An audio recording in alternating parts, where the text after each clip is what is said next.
আম্মু কেকটা কেমন হয়েছে? অনেক সুন্দর হয়েছে। এটা কে আনছে? তুমি আর তোমার বাবা? কেকটা অনেক বেশি সুন্দর হয়েছে। Thank you. ওয়েলকাম।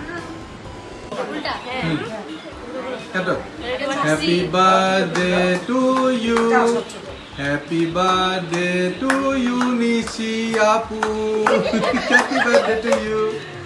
Hello.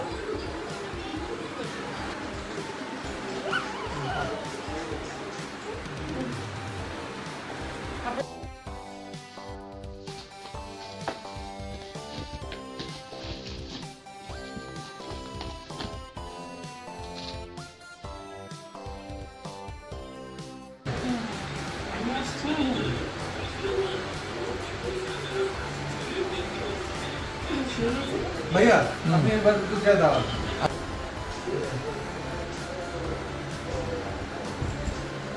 এদিকে থাকবে না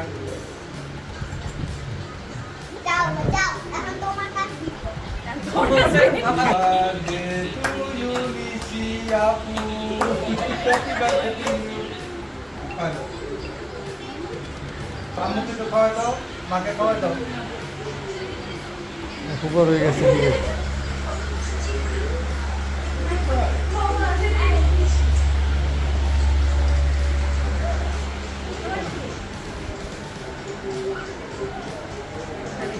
কেক পরে খাওয়ার পর খাই না নাও, খাও। না, কেকটা খুব ভালো তো। চকলেটটা বেশ ভালো। হ্যালো এভরিওয়ান, আসসালামু আলাইকুম, welcome back to my another new blog. সবাই কেমন আছেন? আশা করছি সবাই খুব বেশি ভালো আছেন। আজকের ব্লগটা কিন্তু আমার জন্য খুবই স্পেশাল, কারণ এটা হচ্ছে আমার বার্থডে ব্লগ। পরিবারের সবার সাথে খুব ছোট করে একটা বার্থডে সেলিব্রেট করেছি এবং অনেক আনন্দ করেছি। আর ইনায়া আর ইনায়ার বাবা আমাকে সারপ্রাইজ দিয়েছে, এটাই আমার কাছে আসলে অনেক বড় বিষয়। তো সকাল থেকেই বাসায় একটু টুকটাক রান্নাবাড়া করছি। আমি আজকে বিরিয়ানি রান্না করব, যার জন্য মাংসটা আমি আসলে দুপুরের দিকেই করে ফেলেছি, যেহেতু রাতে সবাই খাবে। আর অলরেডি মাংস আমি মাখিয়ে বসিয়ে দিয়েছি, কারণ আমার মনে হচ্ছিল মাংসটা যদি আগে থেকে করে রাখি তাহলে আমার বিরিয়ানি রান্নাটা খুবই জলদি জলদি হয়ে যাবে। তো আমি সন্ধ্যার দিকে এখানে আমি রাইসটা করে নিচ্ছি। আর যেহেতু আমার বাসায় আসলে আমি একা, আর ঈদের জন্য বুয়াও ছিল না, সো সব কিছু আমার একারই করতে হয়েছে, যার জন্য আমি আসলে সব কিছুই চাচ্ছিলাম যে আমি আগে আগে গোছায় রাখি, যাতে সবাই আসলে আমি সবার সাথে একটু আড্ডা দিতে পারি, গল্প করতে পারি। এদিক থেকে আমি পোলাওটাও কিন্তু চড়িয়ে দিয়েছি। সব কিছু তাড়াতাড়ি হয়ে গেলে আমার জন্যই ভালো, যেহেতু আমি একা হাতেই সব কিছু করব। লাস্টে আমি বিরিয়ানি মশলা দিয়ে দিচ্ছি, তাহলে আসলে রাইস থেকে খুব সুন্দর একটা স্মেল আসে। সুন্দর করে নেড়েচেড়ে আমি এখন ঢাকনা দিয়ে ঢেকে দিব। খুবই ঝটপট করে আমি বিরিয়ানিটি রান্না করে ফেলতেছি, কারণ আসলে অনেক গরম, যার জন্য আমি মাংসটা সকালেই করে রেখেছিলাম, যে মাংসটা আগে হয়ে গেলে রাইসটা রান্না করতে একদমই সময় লাগবে না। আর এত গরমে কিন্তু রান্নাঘরে থাকতেই ইচ্ছা করে না। আর যেহেতু আজকে আমার বার্থডে, সো আমি ভাবতেছিলাম তাড়াতাড়ি করে সব কিছু করে ফেলি। আর ইনায়াও বারবার বলতেছে ওকে একটু রেডি করে দেওয়ার জন্য। একদম লাস্টে আমি কিশমিশ দিয়ে দিলাম। কিশমিশ দিলে বিরিয়ানির ভিতরে আমার কাছে খুব ভালো লাগে। আর নেড়েচেড়ে এখন আমি দমে রেখে দিব। রাইসটা হয়ে যাওয়ার পরে আমি উপর থেকে মাংসগুলো দিয়ে দিলাম। দেখতে কিন্তু খুবই লোভনীয় লাগছে এবং খেতেও কিন্তু দারুণ হয়েছিল, এবং অনেকগুলো রান্না করেছি একসাথে, এজন্য আমার একটু নাড়াতেও সমস্যা হচ্ছিল, যেহেতু অনেকগুলো একসাথে রান্না করেছি। একদম লাস্টে আমি ঘি দিয়ে দিচ্ছি। ঘিটা কিন্তু আমারই হাতে করা, আমার বাসায় তৈরি করা ঘি, সেটাই দিয়ে দিচ্ছি। আমার সাধারণত বাইরে থেকে ঘি কেনাই হয় না, বাসায় আমি ঘি বানিয়ে সেটাই ইউজ করি। তো আমার এদিক থেকে তো বিরিয়ানি রান্না করা পুরোপুরি কমপ্লিট হয়ে গেছে, আমি এখন দমে রেখে দিব।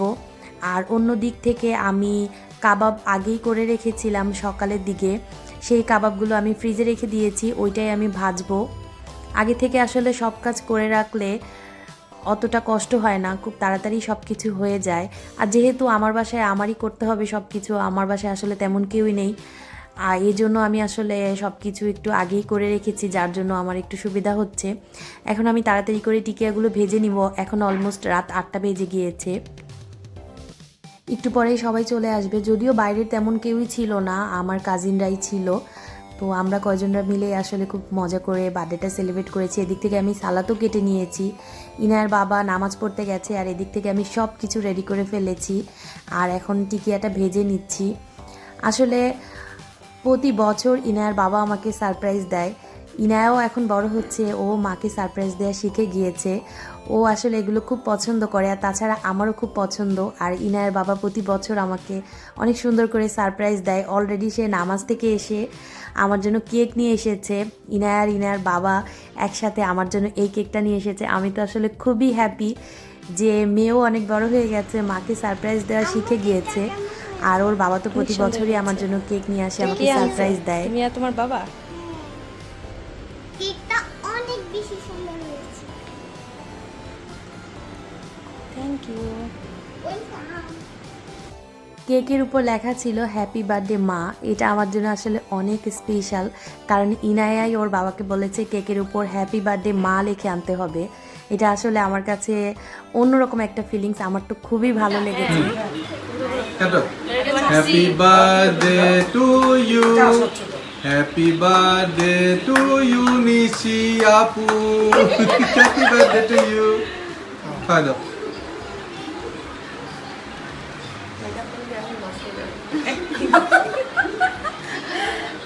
দাও আম্মুকে একটু খাওয়া দাও, মাকে খাওয়া দাও।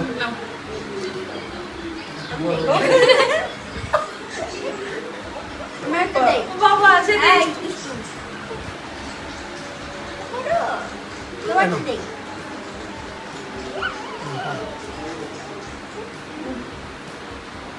আপনাদের একটু খাওয়াই দাও।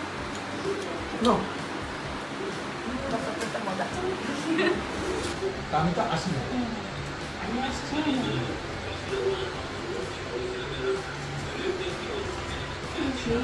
ভাইয়া আপনি ঠিক আছে, সেই জন্য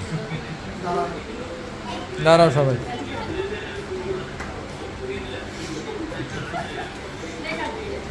না দাঁড়াও, ভাইয়া আসেন, ভাইয়া আসেন। তোমরা না না আপনারা তিনজন একটু দাঁড়ান, একটা আরে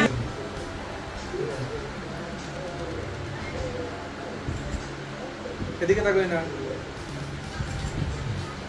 যাও যাও, এখন তোমার কাজ দিতে।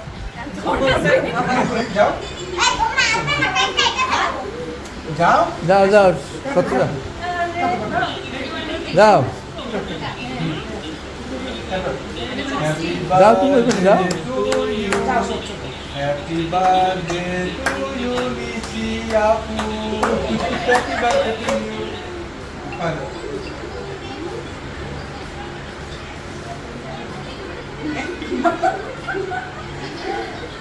যাও, আম্মুকে একটু খাওয়া দাও, মাকে খাওয়া দাও।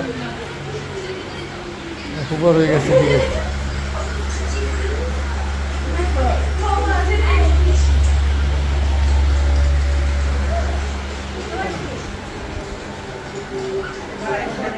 কেক পরে খাওয়ার পর খাই না আমি।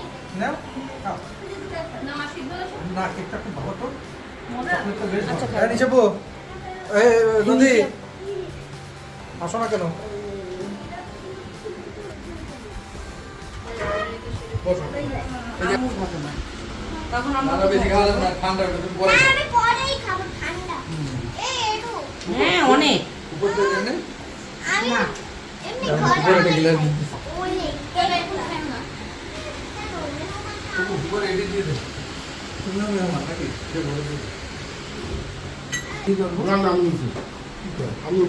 হ্যাঁ, আমি নিচ্ছি ভাইয়া। নাও। সবচেয়ে টাকা তোর আবার যদি ভিডিও ভালো না আসলে তো পরে আবার কমপ্লেন দিবি না আমার ভিডিও ভালো আসেনি বলে ফেলে। সবাই মিলে এতক্ষণ একসাথে খাওয়া দাওয়া করেছি, অনেক মজা করেছি। অলরেডি ওরা সবাই বাসায় চলে গিয়েছে। আমার ভাইয়ের বউ কিন্তু আমার জন্য খুব কিউট একটা গিফট নিয়ে এসেছে, আমার কাছে কিন্তু দারুণ লেগেছে। আসলে গিফট পেতে, সারপ্রাইজ পেতে সবার কাছেই খুব ভালো লাগে, ছোট বড় সবাই খুব খুশি হয়। আমিও ব্যতিক্রম কিছু না, আমার কাছে খুব ভালো লেগেছে ওর এই গিফটটা। আমি সবাই যাওয়ার পরে সব কিছু গুছিয়ে আমি গিফটটা খুলে দেখছিলাম, আমার কাছে তো দারুণ লেগেছে। আর ও জানে আমি এই টাইপের জিনিস খুব পছন্দ করি, ব্যাগ, তারপরে ঘর সাজানো জিনিস, যার জন্য ও আমাকে সবসময় কিউট কিউট গিফট করে। আমার কাছে গিফটটা খুবই ভালো লেগেছে। আপনাদের কাছে কেমন লেগেছে কমেন্ট করে অবশ্যই জানাবেন। আমার তো মনে হয় আজকের এই ব্লগটা আপনাদের সবার কাছে খুব ভালো লেগেছে এবং আমার কাছে তো সবথেকে বেশি ভালো লেগেছে, কারণ আজকে আমার বার্থডে এবং এটা আমার বার্থডে ব্লগ।